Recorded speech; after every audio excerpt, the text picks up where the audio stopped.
قانونی دستاویز حمورابی کے ضابطہ قانون کا گہرائی سے جائزہ لے رہے ہیں۔ یہ تقریباً 1754 قبل مسیح کا ہے، یعنی کوئی 4000 سال پرانی بات۔ جی ہاں، بالکل۔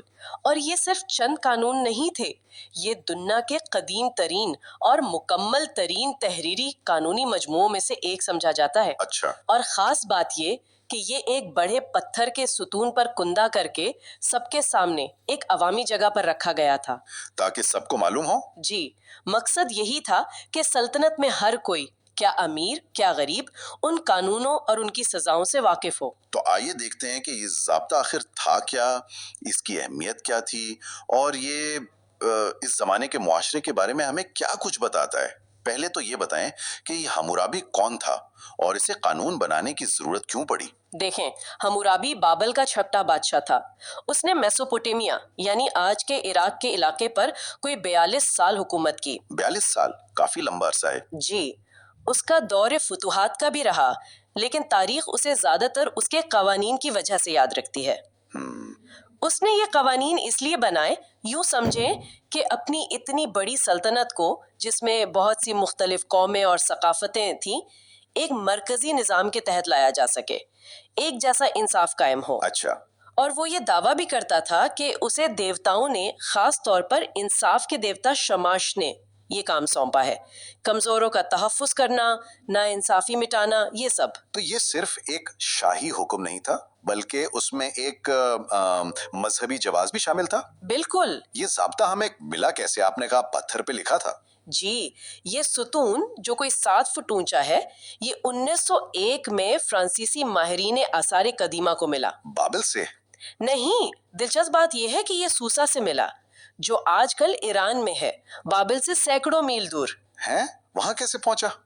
شاید کوئی جنگ میں مال غنیمت کے طور پر لے گیا ہو۔ اس پر اکدی زبان میں وہ جو میخی خط کہلاتا ہے نا، جی۔ کیونیفارم، اس میں قوانین لکھے ہوئے ہیں۔ اچھا، اور اس کی ساخت کیسی ہے؟ کیا بس قوانین کی ایک لمبی سی فہرست ہے؟ نہیں، اس کی ساخت بڑی منظم ہے۔ شروع میں ایک تمہید ہے، پرولگ جسے کہتے ہیں۔ اس میں حمورابی اپنا خدائی اختیار بتاتا ہے، قانونوں کا مقصد بیان کرتا ہے، پھر آتے ہیں اصل قانون، کل 282۔ جی، اور یہ اگر تو کی شکل میں لکھے ہیں، یعنی اگر کوئی یہ جرم کرے تو اس کی یہ سزا ہوگی۔ اچھا، کن کن چیزوں کے بارے میں ہیں یہ قوانین؟ ارے زندگی کے تقریباً ہر پہلو پر، خاندان، جائیداد، تجارت، مزدوری، زراعت، یہاں تک کہ طب اور تعمیرات کے معاملات بھی شامل ہیں۔ واہ! اور پھر آخر میں ایک اختتامیہ ہے، ایپیلاگ۔ اس میں وہ اپنے انصاف کی تعریف کرتا ہے، آنے والے بادشاہوں کو نصیحت کرتا ہے کہ ان قوانین پر چلیں، اور نہ ماننے والوں کے لیے بد دعائیں بھی ہیں۔ بد دعائیں بھی؟ اچھا، کچھ مثالیں تو اس کی بہت مشہور ہیں، جیسے وہ آنکھ کے بدلے آنکھ والا قانون 196 شاید۔ جی ہاں، قانون 196، یہ لیکس ٹیلیونس یعنی جیسا کرو گے ویسا بھرو گے کا اصول ہے۔ سزائیں یقیناً سخت تھیں، موت کی سزا، جسمانی اعضاء کاٹ دینا، جلاوطنی، جرمانے، یہ سب عام تھا۔ لیکن کیا سب کے لیے سزا ایک جیسی تھی؟ نہیں، یہی تو سب سے اہم نکتہ ہے۔ ان قوانین سے صاف ظاہر ہوتا ہے کہ بابل کا معاشرہ طبقات میں بٹا ہوا تھا۔ طبقات میں کیسے؟ بنیادی طور پر 3 طبقے تھے، اعلیٰ طبقہ یعنی اشرافیہ جنہیں اویلم کہا جاتا تھا، پھر عام لوگ مشکینم، اور آخر میں غلام یعنی وارڈم۔ اچھا، اویلم، مشکینم اور وارڈم۔ جی، اور ایک ہی جرم کی سزا ان تینوں طبقات کے لیے الگ الگ تھی۔ یہ تو بڑی دلچسپ بات ہے، مطلب انصاف قانون کی نظر میں بھی سب کے لیے برابر نہیں تھا۔ وہ آنکھ والی مثال۔ جی بالکل، اسی مثال کو لے لیں، اگر ایک اعلیٰ طبقے کا آدمی اویلم کسی عام آدمی مشکینم کی آنکھ پھوڑ دے تو اسے صرف جرمانہ دینا ہوتا تھا چاندی میں۔ صرف جرمانہ؟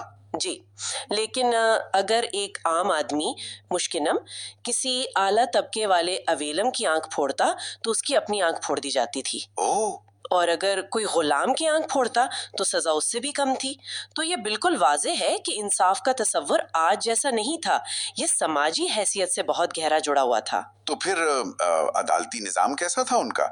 فیصلے کون کرتا تھا؟ کیا طریقہ تھا؟ دیکھیں، بادشاہ تو سب سے بڑا منصف تھا، لیکن روزمرہ کے مقدمات کے لیے جج مقرر ہوتے تھے۔ مقدمات میں گواہوں کی ضرورت ہوتی تھی، ثبوت پیش کیے جاتے تھے، قسمیں بھی اٹھوائی جاتی تھیں۔ اچھا۔ اور کچھ مشکل کیسز میں وہ ایک طریقہ استعمال کرتے تھے جسے آزمائشی سزا یا ٹرائل بائی آرڈیل کہتے ہیں۔ وہ کیا ہوتا تھا؟ جیسے ملزم کو دریا میں پھینک دینا، اگر وہ ڈوب گیا تو مطلب مجرم ہے، اگر تیر کر بچ گیا تو بے گناہ۔ یہ سمجھا جاتا تھا کہ دیوتا خود فیصلہ کر رہے ہیں۔ عجب بات ہے، کیا اپیل وغیرہ کا کوئی نظام تھا؟ جی ہاں، اپیل کا نظام موجود تھا اور آخری اپیل بادشاہ تک جا سکتی تھی۔ اور ان فیصلوں پر عمل کون کرواتا تھا؟ کوئی پولیس وغیرہ تھی اس زمانے میں؟ پولیس تو نہیں، مطلب آج کل جیسی کوئی فورس نہیں تھی، لیکن جو مقامی گورنر ہوتے تھے یا شہروں کے میئر، وہ امن و امان قائم رکھنے اور قانون نافذ کرنے کے ذمہ دار تھے۔ اچھا۔ اور ایک دلچسپ بات یہ ہے کہ اگر ان کے علاقے میں کوئی جرم ہو جائے اور مجرم پکڑا نہ جائے تو کبھی کبھی اس اہلکار کو خود متاثرہ شخص کو ہرزانہ دینا پڑتا تھا۔ ہیں؟ یہ تو بڑی ذمہ داری ڈال دی ان پر۔ جی، اس سے ان پر دباؤ رہتا تھا کہ جرائم کو روکیں اور مجرموں کو پکڑیں، اور عوام پر بھی لازم تھا کہ وہ جرائم کی اطلاع دیں۔ جھوٹی گواہی کی بہت سخت سزا تھی۔ تو مجموعی طور پر اگر دیکھیں تو اس حمورابی کے ضابطے کی تاریخی اہمیت کیا ہے؟ اس کی کئی سطحوں پر اہمیت ہے۔ ایک تو یہ کہ یہ قانون کی حکمرانی یعنی رول آف لا کے تصور کی ایک بہت ابتدائی شکل پیش کرتا ہے۔ یہ دکھاتا ہے کہ حکمران بھی کم از کم نظریاتی طور پر قانون کے تابع ہیں۔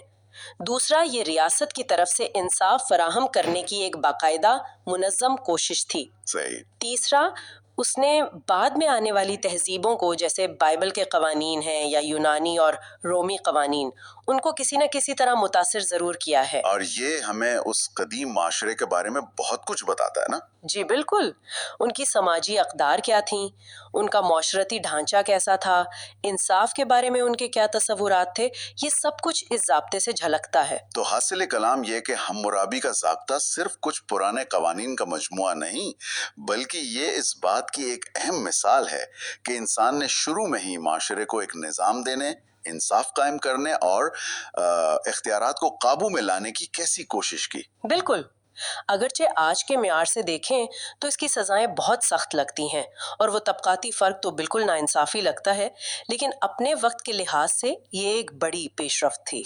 یہ ذمہ داری، احتساب اور ایک منظم قانونی نظام کی طرف آپ کہہ سکتی ہیں ایک پہلا بڑا قدم تھا۔ ایک آخری بات جو میرے ذہن میں آ رہی ہے وہ یہ کہ ایک طرف تو یہ ضابطہ انصاف کو سماجی حیثیت سے جوڑتا ہے جو ہمیں عجیب لگتا ہے، لیکن دوسری طرف یہ بیواؤں اور یتیموں جیسے کمزور طبقوں کے تحفظ کی بات بھی کرتا ہے۔ یہ تضاد بھی شاید اس معاشرے کی پیچیدگی کو ظاہر